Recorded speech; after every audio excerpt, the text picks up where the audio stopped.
Pada tahun 1968, Iris dan pacarnya, Paul, lagi naik mobil menuju ke suatu tempat. Sepanjang perjalanan, mata Iris ditutup syal karena ini kejutan spesial dari Paul. Mereka akhirnya tiba di depan gedung pencakar langit baru bernama Skyview, yang tingginya 150 meter dan dibangun cuma dalam 5 bulan. Are you kidding? Malam itu kebetulan adalah peresmian gedung tersebut dan lagu Ring of Fire mengiringi seolah jadi pertanda. Di depan gedung, Iris sempat melihat anak kecil dimarahi karena nyolong koin dari kolam air mancur. Pas masuk ke gedung, mereka sempat foto bareng buat kenang-kenangan lalu menuju lift yang penuh sesak. Iris sebenarnya mau nunggu giliran berikutnya, tapi Paul maksa masuk karena merasa 2 orang tambahan gak masalah. Going up. Akhirnya Iris ikut juga dan mereka naik sampai atas ke restoran eksklusif yang butuh reservasi. Restorannya mewah banget, lantai kacanya diperkuat baja dan lampu gantungnya dari kristal yang bikin semuanya terasa melayang. Tapi suasana berubah nggak enak karena nama Paul ternyata nggak ada di daftar pemesanan. Meski begitu, Iris tetap mencoba nenangin Paul, bilang kejutan ini udah luar biasa. Dia ambil bunga mawar dari vas dekat situ dan selipin ke jas Paul, tapi malah nusuk jarinya sendiri. You okay? I think I'll live. Iris jadi linglung karena takut ketinggian, dan saat dia lihat ke bawah dari jendela besar, kepalanya pusing banget. Dia buru-buru lari ke toilet buat nenangin diri. Di saat itu, pecahan kecil dari lampu gantung jatuh dan retakin lantai kaca di area dansa. Iris masih di toilet waktu penyanyi acara datang dan tanya apakah dia lagi hamil. Awalnya Iris menyangkal, tapi akhirnya dia bilang mungkin udah hamil 2 bulan dan belum cerita ke Paul. Si penyanyi bilang kalau Paul beneran sayang, dia pasti senang. Iris merasa sedikit lega dan keluar menemui Paul lagi. Paul ajak Iris ke balkon dan tiba-tiba dia berlutut buat melamar. Iris kaget campur senang, langsung terima lamaran dan sekalian cerita bahwa dia hamil. This is incredible. Really? Where's our family? Paul kelihatan sangat bahagia dan ajak Iris nari bareng di lantai dansa. Di luar gedung, anak kecil yang tadi nyolong koin masih iseng melempar koin ke bawah. Tapi kali ini, seorang staf memperingatkan dia karena bisa bahaya buat orang lain.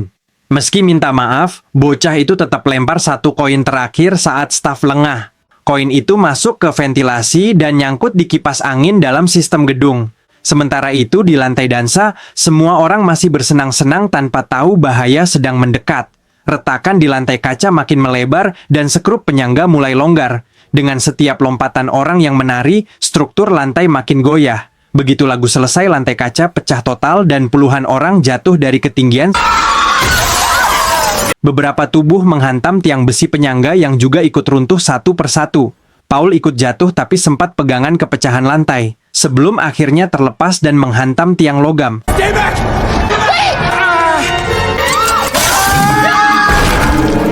Situasi berubah jadi kekacauan total.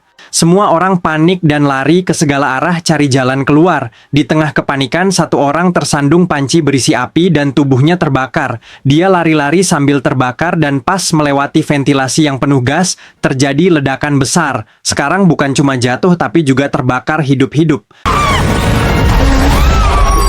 Sebagian orang coba naik tangga, tapi struktur beton juga ikut ambruk. Anak kecil yang tadi lempar koin justru berhasil kabur dan lari ke lantai dasar. Orang-orang yang panik gak punya pilihan lain selain berebut masuk lift. Seorang pria tua dorong Iris demi bisa masuk lebih dulu, tapi petugas bilang lift udah penuh. Dalam rebutan, pria itu kejepit di pintu lift yang akhirnya rusak karena tekanan. Tiba-tiba lantai paling atas terbelah kayak kapal Titanic, tapi belum sepenuhnya runtuh. Seorang wanita terpental ke jendela dan sempat kelihatan bakal selamat asal tetap diam. Tapi nasib berkata lain, koin yang jadi awal semua kekacauan jatuh dari atas dan kena piano yang akhirnya menghancurkan struktur bawahnya.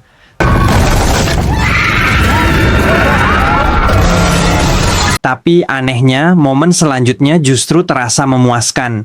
Bocah nakal yang berhasil kabur tadi berdiri dengan senyum licik, seolah bilang, "Aku berhasil." Sampai akhirnya piano jatuh dan menimpanya. Entah kenapa momen itu terasa begitu pas walau agak kejam buat dirayakan. Iris yang syok berat merasa sendirian di tengah reruntuhan sampai terdengar suara anak kecil minta tolong. Ternyata itu anak dari penyanyi acara yang tadi diajak ngobrol. Mereka berdua berusaha lari, tapi bangunan udah nggak bisa diselamatkan. Semuanya runtuh dan mereka ikut jatuh bersama dengan besi tajam menembus wajah Iris.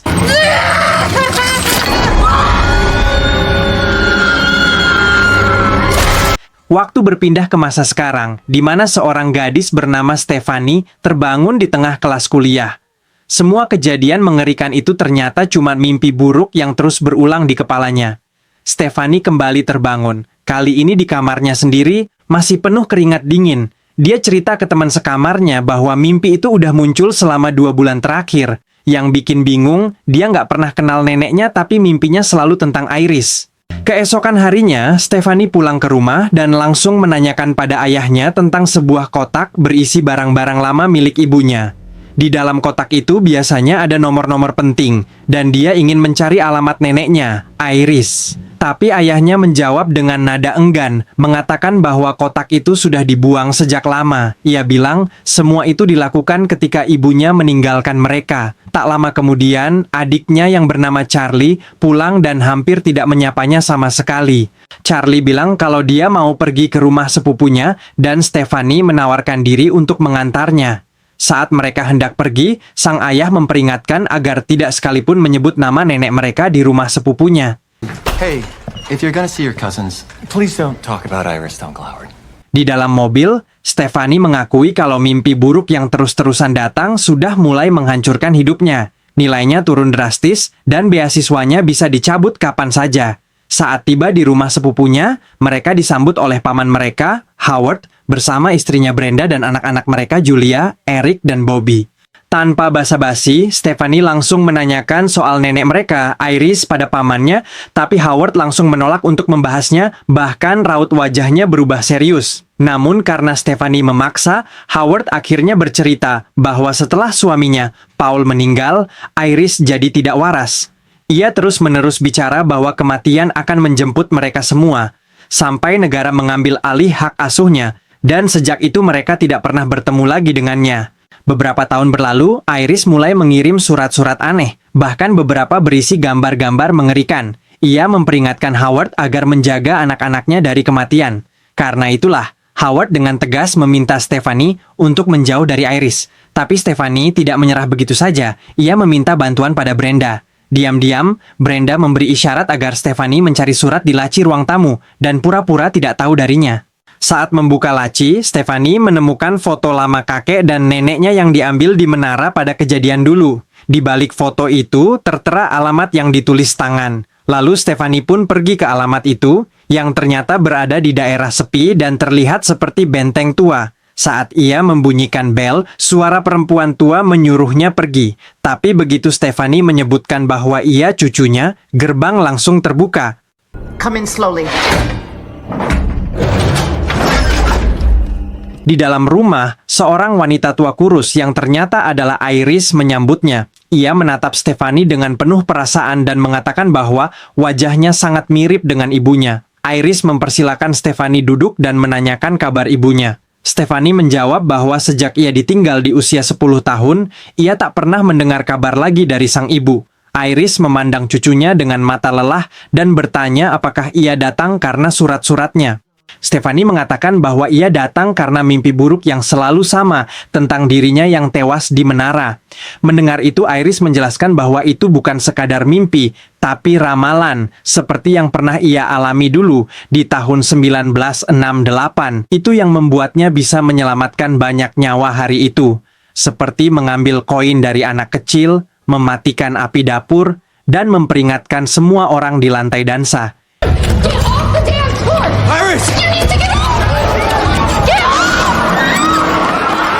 Ia bercerita bahwa sejak hari itu, menara ditutup dan tak digunakan lagi. Tapi satu persatu orang yang hadir malam itu tetap meninggal dalam kejadian lain.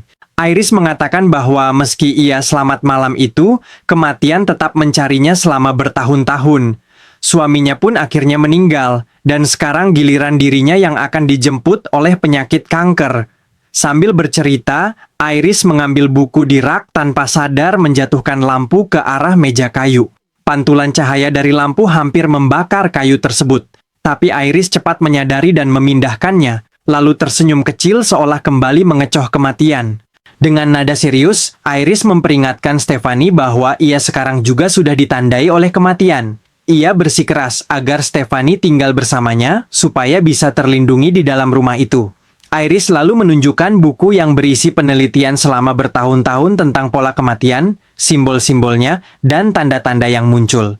Melihat semua itu, Stephanie merasa terjebak dan memutuskan untuk pergi. Iris memohon agar ia tidak pergi dan menawarkan buku itu, tapi Stephanie menolaknya. Tak ada pilihan lain, Iris melakukan sesuatu yang sudah lama tidak ia lakukan, yaitu keluar rumah. Ia mengejar cucunya, menyerahkan buku itu dan berkata bahwa ia paham Stephanie harus melihat sendiri untuk percaya.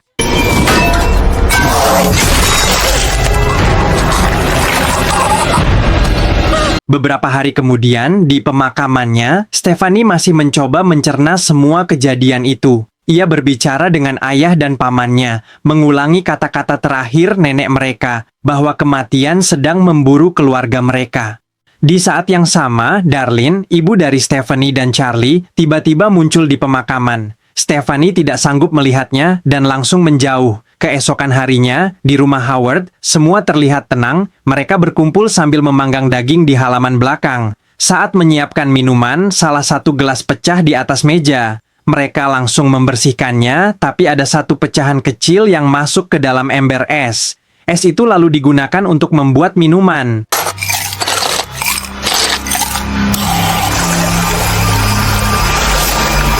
Sementara itu, Darlene datang membawa kue kacang tanpa tahu bahwa Bobby punya alergi parah terhadap kacang. Bobby langsung menjauhinya dan meletakkan kue itu di tempat lain. Di sisi lain kota, Stephanie tiba-tiba merasa bahwa sesuatu yang buruk akan terjadi. Ia langsung mengemudi secepat mungkin menuju rumah pamannya. Di halaman belakang, Charlie dan Bobby membujuk Howard untuk naik ke trampolin, tanpa tahu bahwa benda itu sudah rapuh dan ada garpu karat di bawahnya. Tapi Darlene melihatnya tepat waktu dan menarik garpu itu.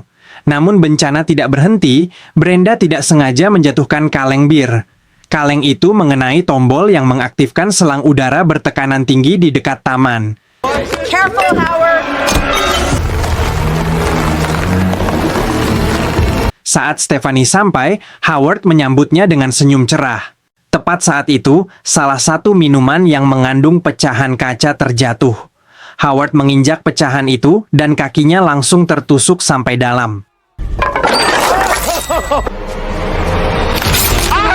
Ia terjatuh dengan tubuh terguncang hebat. Keesokan harinya, setelah pemakaman Howard, Stephanie pulang ke rumah dengan perasaan yang sangat berbeda. Kematian pamannya adalah bukti bahwa mimpi buruk itu bukan kebetulan. Ia membuka kembali catatan neneknya dan mulai menyusun pola-pola kematian yang terjadi. Garis keturunan Howard menjadi yang pertama, dan artinya anak-anaknya akan menjadi korban selanjutnya. Stephanie mencoba memperingatkan keluarganya dengan sungguh-sungguh. Ia berkata bahwa karena nenek Iris berhasil selamat di tahun 1968, ia kemudian memiliki dua anak, yaitu Howard dan Darlene. Dan semua keturunan mereka sekarang sedang diburu oleh kematian yang menagih apa yang seharusnya terjadi.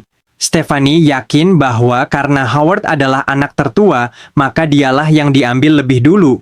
Dan setelah itu, kematian akan menyasar anak-anaknya satu persatu. Pertama Eric, lalu Julia, kemudian Bobby. Setelah itu, giliran ibunya Darlene, lalu dirinya sendiri. Dan akhirnya, yang terakhir adalah adiknya, Charlie. Seperti yang diduga, nggak ada satupun yang percaya sama Stephanie. Mereka cuma ngelihat dia sebagai cewek muda yang masih kejang-kejang karena tragedi. Sama kayak Iris dulu, Stephanie ditinggal sendirian buat ngelawan siklus kematian ini. Malam itu, Eric, anak sulungnya Howard, lagi bersih-bersih di tempat tatonya habis kerja. Dia buka cairan disinfektan di meja, dan semuanya kelihatan biasa aja sampai dia nggak sengaja jatuhin ornamen kecil yang bikin toples penuh pinset pecah.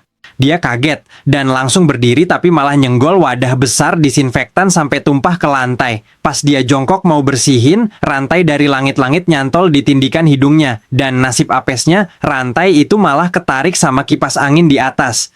Eric sempat bebas, tapi lampu jatuh ke lantai. Nyulut api karena cairan yang tumpah tadi. Tempat tatonya kebakar dan Eric terjebak di dalamnya.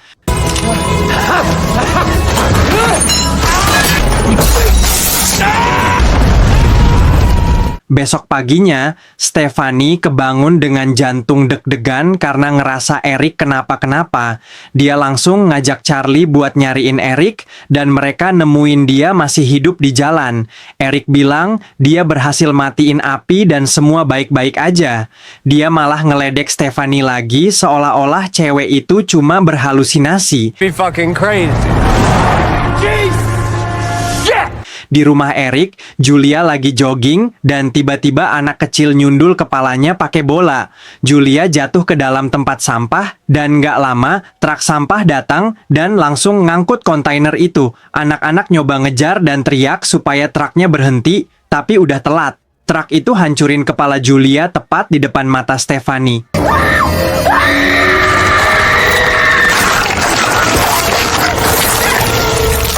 Setelah pemakaman, orang-orang mulai sedikit percaya sama omongannya Stephanie. Tapi mereka bingung kenapa Julia yang mati bukan Eric. Brenda akhirnya buka suara dan bilang kalau Eric ternyata bukan anak kandung Howard. Dia anak dari selingkuhannya Brenda dulu. Bobby yang dengar itu langsung panik karena sadar dialah yang jadi target berikutnya. Dia mohon ke Stephanie supaya dibantu keluar dari kutukan ini. Dalam kekacauan itu, Stephanie bilang dia pernah baca di surat Iris soal sosok bernama JB yang konon pernah berhasil ngelawan kematian. Mereka lacak siapa itu JB dan ketemu fakta kalau dia kerja di rumah sakit. Maka Eric, Bobby, Charlie, Darlene, dan Stephanie pergi bareng buat nemuin dia. Di perjalanan, Darlene akhirnya terbuka ke anaknya dan ngaku kalau dia ninggalin keluarganya karena pengen lindungin mereka. Trauma dari ibunya bikin dia ngerasa kayak Iris selalu ketakutan akan kematian. Dia takut keluarganya bernasib sama kayak dia dan Howard, jadi lebih baik dia menjauh. Sesampainya di rumah sakit, mereka ketemu JB yang ternyata adalah William John Beworth. Ternyata dia deket banget sama Iris karena Iris pernah nyelamatin dia waktu kejadian kecelakaan dulu. JB bahkan anak dari penyanyi menara itu, yang ternyata punya peran penting dalam cerita ini. Dia bilang kalau dia dan Iris terus komunikasi sampai Iris meninggal. Tapi sekarang, dia sendiri diserang kanker dan hidupnya juga udah diburu kematian. Dengan wajah serius, JB jelaskan kalau ada dua cara buat putus dari siklus kematian. 1. Ambil nyawa orang lain biar dapat sisa waktu hidupnya. Atau 2. Sengaja mati tapi bisa dibangkitin lagi, kayak yang pernah dialamin Kimberly.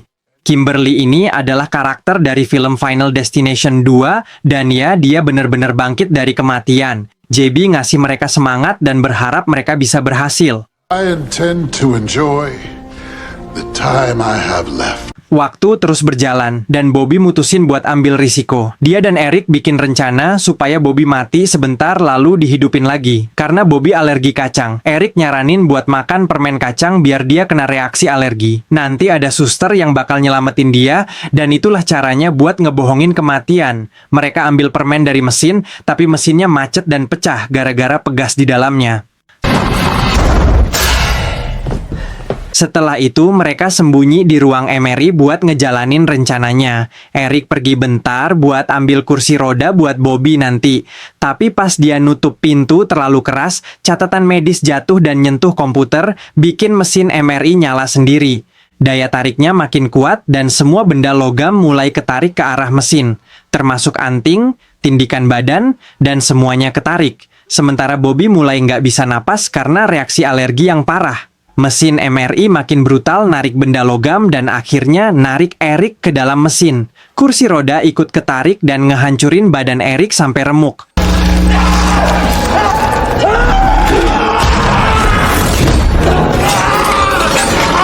Bobby paksa suntik epinefrin ke tubuhnya dan berhasil nyelamatin diri. Tapi tiba-tiba mesin permen tadi nembak pegas ke kepalanya dan dia mati di tempat. Polisi datang dan nemuin seorang nenek yang ngambil koin dari buku Stephanie di rumah sakit. Kelihatannya nggak penting, tapi itu bakal bawa efek besar. Stephanie sadar urutannya sekarang. Ibunya, dia, lalu Charlie. Dan Darlene akhirnya mutusin buat ngorbanin diri. Dia pergi ke kabin terpencil warisan Iris dan berencana ngurung diri supaya siklusnya berhenti di dia. Karena kabinnya dilindungi banyak jebakan, Stephanie terpaksa nabrak pagar buat masuk. Tapi percikan dari tabrakan itu bikin daun-daun kering kebakar di atap.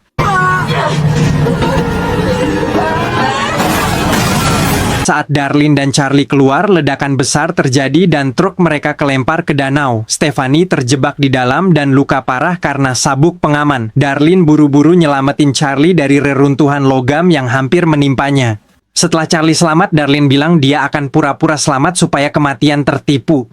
Tapi belum sempat kabur, tiang lampu jatuh dan langsung hancurin tubuhnya. I'm gonna stay alive as long as... Charlie yang masih shock langsung nyelamatin Stephanie yang udah tenggelam. Dia berhasil bangkitin kakaknya dan mereka pun hidup kembali. Oh my God. Are you okay? Waktu berlalu dan hidup mulai berjalan lagi meski belum sepenuhnya normal. Saat hari kelulusan Charlie, Stephanie datang dan nemenin adiknya dengan senyum bangga. Dia benerin bunga mawar di jas Charlie dan jari Stephanie ketusuk durinya. Dari situ, dia mulai ngerasa sesuatu yang aneh, yang nggak asing buat kita semua. Ayah dari cewek yang bakal ke pesta sama Charlie datang dan mereka ngobrol sebentar. Orang tuanya bilang Charlie nyelamatin dia waktu dia mati. Tapi dokter bilang sebenarnya si cewek nggak pernah mati, cuma pingsan dan dibangkitin Charlie. Akhir cerita ngasih lihat koin yang tadi diambil nenek tua, sekarang jatuh ke rel kereta. Koin itu nyangkut dan bikin kereta anjlok, terus nyeret jalanan tempat Stephanie dan Charlie lagi jalan. Mereka lari dan nyaris lolos dari kereta. Tapi seperti biasa, truk kayu datang dan loknya jatuh, langsung menghancurkan mereka berdua.